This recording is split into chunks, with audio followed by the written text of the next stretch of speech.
I shall hand the meeting over to you, Steve. 20 minutes to let you know. Okay, thanks Ian. Hi everyone, my name's Steve. I'm an editor. It's actually really nice to be here. Thanks, it's a lovely welcome. And Dave, thanks for asking me to come and share today. And Ian, it's really lovely to see you. So Ian was in my first home group, and I was really lucky. NA has worked for me from the day I got here, from the minute I got here. I got something out of it. The first meeting I ever went to, I heard somebody share something about me that they couldn't have possibly have known, and I was hooked from the get-go. And I was introduced to this via a 12-step rehab in Chelmsford, and which was good. I had a great experience in there. It was mandatory to go to 5 meetings a week, so I met up with you guys, and probably about 3/4 of the way through my treatment episode, I felt that my journey was going to be here. So the guys in the meetings, you being one of them, were literally like, just keep doing whatever they tell you, and we'll be here for you. Here's our number. We'll be here for you when you come out. And when I left in December, I had quite a lot of external consequences. I had divorce papers. I had an injunction. I didn't know where I was going to live. I was terrified. I didn't know if I still had a job. I had 2 young children who I adored, but I was terrified of. I really didn't know how to be in this world. And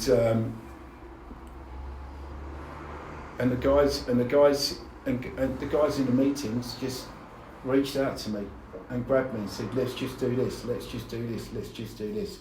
And that's how it unfolded for me. So I got clean in September 2012. I've got 1 white keyring. When I left the treatment centre in December, I did a meeting a day for probably the first 3 years. I met up with these guys through a friend in Wanstead, and I made that my home group for 10 years. And it served me really well. I went through the steps. Step 1 was extremely painful for me because it was the first time I'd ever looked in my own handwriting at what I'd been up to, and not only what I'd been up to, what I'd put up with, what I'd lost, what I'd sacrificed, the chips I'd been playing with, and it was devastating for me, and I had a really tough time with that. We moved on to step 2, and I didn't really understand it, if I'm honest with you. I was stuck in that void for quite some time. I still did what you guys said. I did whatever you said. You made a suggestion, I'd do it. But I didn't really believe. I believed that you did, but I didn't believe that this was going to work for me. And I was in an awful lot of pain, which I didn't always share. I had an incredible sense of loss. And the only time I felt safe was in a meeting for 90 minutes a day. Sometimes at the weekends I'd do 6.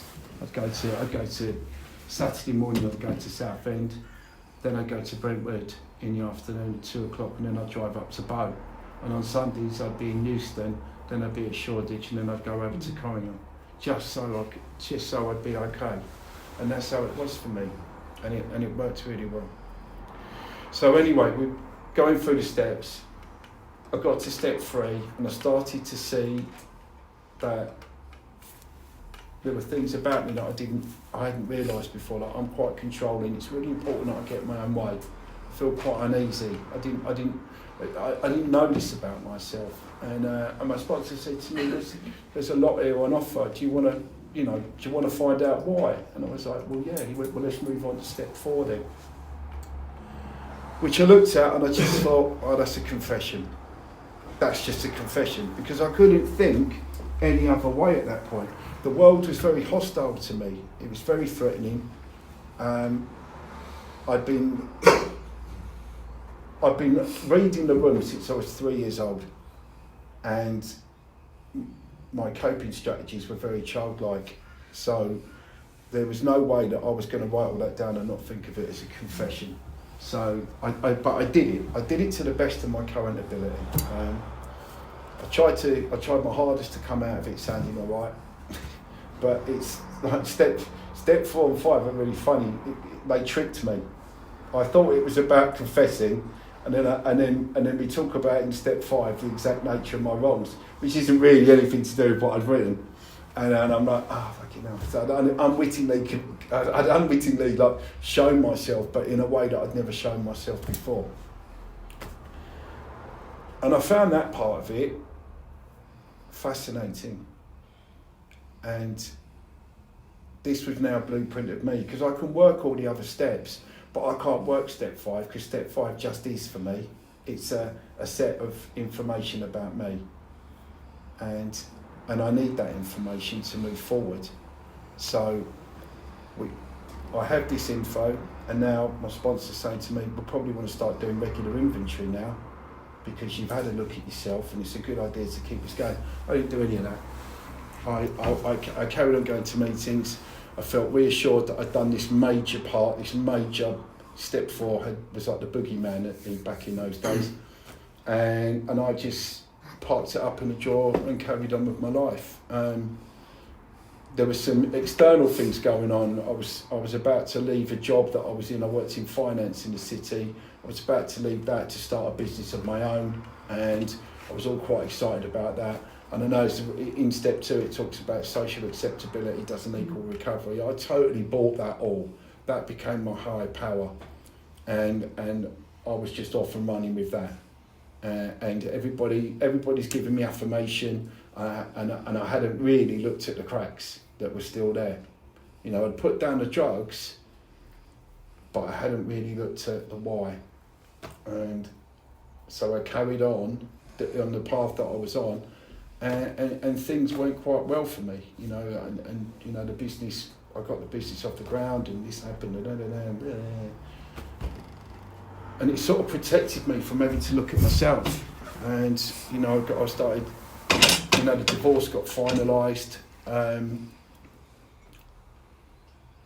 I started embarking on trying to get into relationships again, trying new relationships, which wasn't great, because I'm still really the person I was before, just without drugs. And they kept ending the same way. I kept going, you know, it's like I didn't know myself, and I'm reaching out for things that aren't good for me. And I'd always be like, well, why me? Why does this happen to me? But I'm the one baiting up the rod. I'm the one casting out, you know. If I'm casting out of a gold card, I'm going to catch a shark, you know. And it was about me taking responsibility for that, but I couldn't see that. I just couldn't see that part of it. So I carried on bumbling along, clean, but not really in recovery, not really working, not working a program as such, until a series of events happened. I call them a rude awakening, really, but a series of events happened that I was faced with. It was like snakes and ladders. I was like right back at rock bottom again, and it was about loss, and it was about the loss that I'd never dealt with, and I didn't want to use, but I didn't want to be here anymore. You know, the business that I'd started was on very shaky ground. My mother died. The long-term relationship that I was in, that was, to be honest, pretty toxic, was coming to an end. All of these things happened in very quick succession. It was like all of my external cards got played, and I found myself absolutely on Skid Row. And it was then that I realised just how far off the path of NA I'd come. And I changed everything up, went back to basics. I got a new home group, which is up in London. I started doing a 1990 again, got some help with some stuff, talked to my sponsor, talked to other people as well, bought some, and started to work a program again. One of the things that I really took seriously was step 10s. Reviewing my day, where was I at? And I'd never read the IP9 pamphlet. I'd never read it. Living the program, and it's all in there. I used to chant it at the end of the meeting, like just for today, and I'd never seen this. This is the perfect step 10 for me, you know. And the first question is, am I clean today? And I'm looking at it, reading it, and I love the way it's written as well. It says, remember the daily inventory is not a test. There is no right or wrong answers. Do not get upset if you could have done better, if you failed to live up to your expectations of yourself. It's very kind language. And it was when I started going back to the literature that I realised that I hadn't been very kind to myself at all. I've been thrashing around trying to get all the things that the magazine said to get without connecting with who I am. And I'd lost sight of how amazing this program is. So I went back to basics with this, and I really started to look at myself and everything. You know, am I clean today? Have I acted differently? Did my disease run my life? If so, how? What did I do today that I wish I hadn't done? There was quite a lot on there. Quite a lot I was writing about. And it was about, and I was like, I don't know who I am. I don't know what I like. I like whatever you like. You know, I'm a parent to 2 young children. I'm looking at that. All I'm doing is seeking their approval, because if they say I'm okay, I'm okay. I had literally no sense of self. And I really had to go back to basics. And through this process, and speaking to people that had had some experience of, for want of a better word, breaking down in recovery, I started to get a real insight into just what I'd been missing in this program by not working it. And NA was always there, and I'd just come away from it. And the magic happened again. I had a second gift of desperation. NA came back to life. I started to take this way more seriously, and I started to learn a bit more about myself. And it came down to 4 things really. I'd write about the incidents that had gone on. I'd look at my step 5 list of injustice and dishonesty and, you know, false pride and all of these other things. And I'm looking at it and I thought, none of this has changed. This is all the same stuff that was 10 years ago, 11 years ago. And then the patterns that I saw were really that it was about, I'm frightened. This is about fear, and this is about loss, and this is about rejection, and this is about abandonment. And these are all the things that happened to me from when I was a little boy that I'd never dealt with. And that I just tried to do life, but I had these belief systems in place that were challengeable, but I hadn't even started to do it. And everything fitted into these 4 columns: fear, abandonment, loss, rejection. And it was like I was waiting for somebody to come and get me, and that person was never coming. Because really that person was me. But I hadn't worked out that that's what I needed to do. And so through this process of actually working a program, step 10, looking at my day, so step 5, step 10, step 6, okay, yeah, I've done it there, I've done it there, I've done it there. I'm making it current in my life. I've slowly started to change. I'm remembering, all importantly, that I've got a step 1, and that I can surrender to what I'm doing and try another route and get on the phone and tell somebody what's going on about me. Because that's the other thing. I'm all right, how are you? I've gone back to that. It's the biggest lie I've ever told. I'm not telling you anything. You know what I mean? You know, I come from I had a difficult childhood, alcoholic parent, and it was quite violent. I don't say anything to anybody about how I feel. I don't even know how I feel half the time. So with this run of recovery, I've learned more about myself in the last coming up 3 years than I did in the 10 before. And that's not to say that the 10 before were a waste of time, but all it did was galvanise the fact that for me, my problem was never really drugs. In fact, drugs had done me a favour, and they protected me. What I couldn't deal with was the consequences of taking drugs. So bringing it up to present day, I feel like I've got some kinks ironed out in my thinking, and I'm almost starting to feel almost like a bit of a grown-up. Not in every area of my life, but I can definitely see progress in my life, how I handle situations, new situations that before I would have seen as a threat, whereas now I don't take it so personally. I've got room to take in the information and look at it and go, okay, what do I need to do here? And have a more adult response. I know in the other fellowship they talk about we pause when agitated. For me, that pause is about bringing adult Steve into the room. Because no one's coming to save me. You know, I treated my work like a parent. I wanted my work to look after me. And then I wanted a relationship to look after me. And the pattern here was always, you're giving responsibility for yourself away to other people. And I'm not sure it or they know how important that is to you. I know how important it is to me now. And these are things that I need to keep for me. And I can have a relationship. I've been in a relationship now for just over a year. It's amazing. She's absolutely amazing. And before you start, I haven't made her my higher power, right? But what I've been able to do is go to somebody for the first time ever and tell the truth of me. Because prior to that, I used to send a representative, right? And then I'd go, yeah, I'll be whatever you want me to be. And then 6 months later, I can't hold my breath any longer, and then I turn up, right? And it's because I've been giving it all to this construct of who I think I am, I'm exhausted from it. Start showing who I really am. They go, oh, you've changed, and I get really resentful because I've been working so hard. It's still my dishonesty. It's me not being honest with myself. So I'm the cause of that for me. And I think where I'm at now with my program is about whatever happens in my life, let's stay solution focused and let's trace the route back to where I can take responsibility. Yeah. Because my responsibility might be you shouldn't have been there in the first place. Like, what were you giving out there that you thought that was going to be a good idea?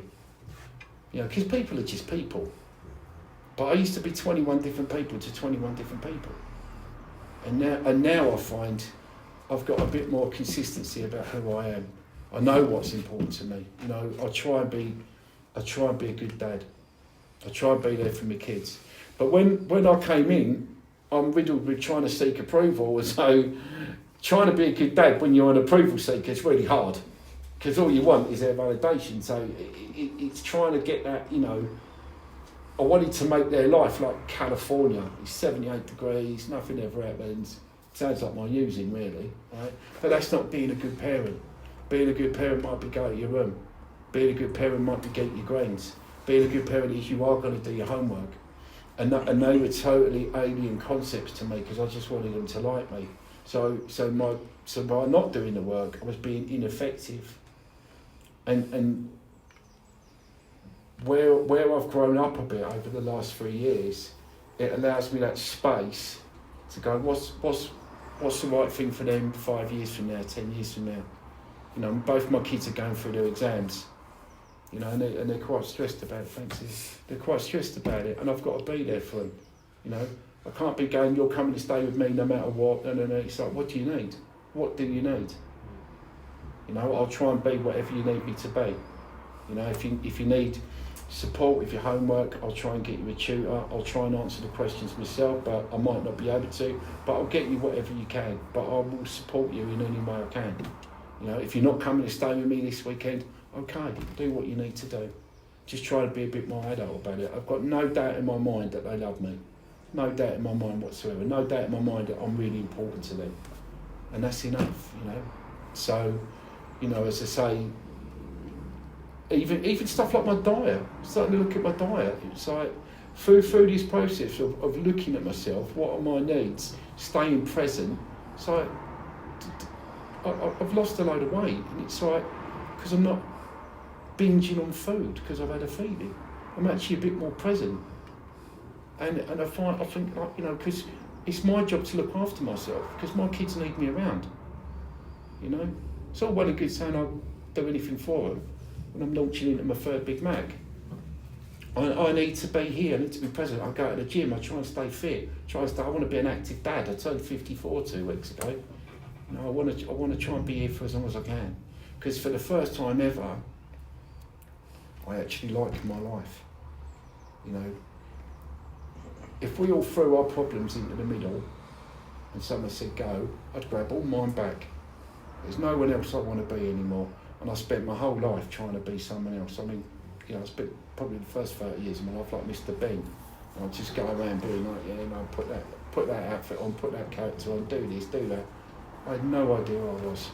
And for the first time, I know who I am, I know who I want to be, and that changes whether you're in a room. That don't change whether you're in a room or not. And for the first time, I'm making real connections with people, and it's great. You know, I'm enjoying it. That's not to say that life don't punch me in the face, but I've learned to deal with it and not take it so personally. You know, not lay on the floor going, oh, this is that round. It's just like, well, what's the solution? I don't want to be here. I don't want this to have happened, but I don't want to stay here either. How do I get out of here? What's the best way out of here? And all of that comes as a result of working the program. But by not working step 10, which is what I wasn't doing until a few years ago, it was never going to work because I was just floundering still.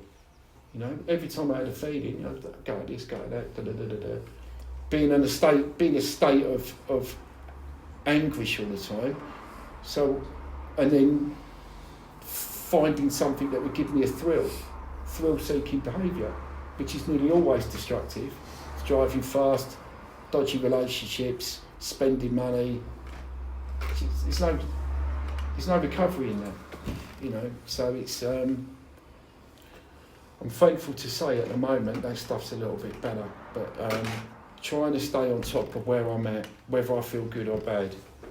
I've got an awful lot out of writing step 10s when I feel good, because that's where it all starts, isn't it? You know, nothing's going to go wrong. It's going to be great. You know, yeah. How did we get here? Well, you might want to have a look at what you're up to over there, mate.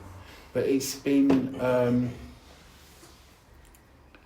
It's just enlightening for me, you know, and I feel now like I've got something going on where I've got a gentle hand, I've got a gentle arm around my shoulder going, come, it's going to be all right. And I don't know what that is, if it's me in 10 years looking back at me going, you all right with that? Right with that behaviour? But I feel reassured and I can move easier in this world now. And I hope it stays that way. And on that note, I'll leave it there. Thanks, Steve. Thanks, Steve.